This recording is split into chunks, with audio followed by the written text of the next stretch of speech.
Good evening everyone. Today I will be presenting on a skin disorder that affects many people worldwide, that is eczema. Eczema, also known as atopic dermatitis, is a group of conditions that cause inflammation, irritation and itchiness of the skin. While often chronic, the symptoms and severity can fluctuate in an individual over time. Eczema is common and can affect people of all ages, though it often begins in childhood. In this picture, you can see different skin conditions which resembles clinically with each other, with minor differences on the basis of which diagnosis is made. Common types of eczema. Atopic dermatitis. This is the most common type of eczema. It usually starts in childhood and often gets milder or goes away by adulthood. Atopic dermatitis is part of what's known as the atopic triad, which includes asthma and hay fever. It is believed to be caused by a combination of genetic and environmental factors that disrupt the skin's barrier, leading to skin sensitivity and inflammation. Contact dermatitis. This occurs when the skin reacts to substances. This occurs when the skin reacts to a substance it has come into contact with, leading to red, itchy and inflamed skin. It can be subdivided into irritant contact dermatitis caused by direct chemical damage from a substance and allergic contact dermatitis where the reaction is caused by an allergen triggering an immune response.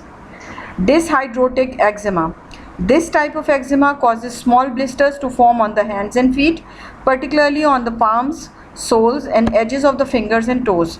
It is more common in women and is associated with seasonal allergies or stress. Nummular eczema, also known as discoid eczema. It appears as circular patches on the skin with irritation and itching. The lesion may be crusted and scaling. It can be triggered by insect bites, skin injuries or dry skin during cold months. Seborrheic dermatitis.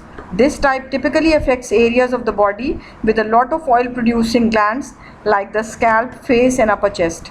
It is characterized by red, scaly and itchy patches and can overlap with conditions like psoriasis.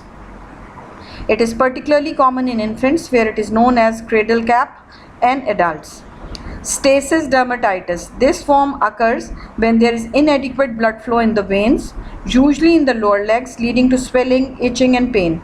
It can lead to skin ulcers if not properly managed and is more common in older adults with circulatory issues.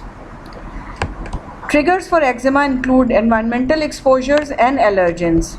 There are many, such as prolonged exposure to dry air, common in winter, extremes of temperature, dust mites, which are common allergens, certain ingredients in common household items such as formaldehyde found in some adhesives and specific chemicals in shampoos or cleansers.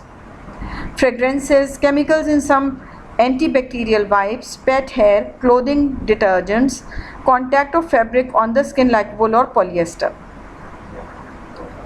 Diagnosis of eczema is typically based on a physical examination and a review of medical history. In some cases, patch testing or other diagnostic measures may be necessary to identify triggers or rule out other conditions. In skin patch test, several chemicals found in household products are tested on the skin to narrow down what exactly is irritating skin and causing eczema. Figuring out what is triggering eczema and avoiding contact with them is ultimately the best way to treat eczema.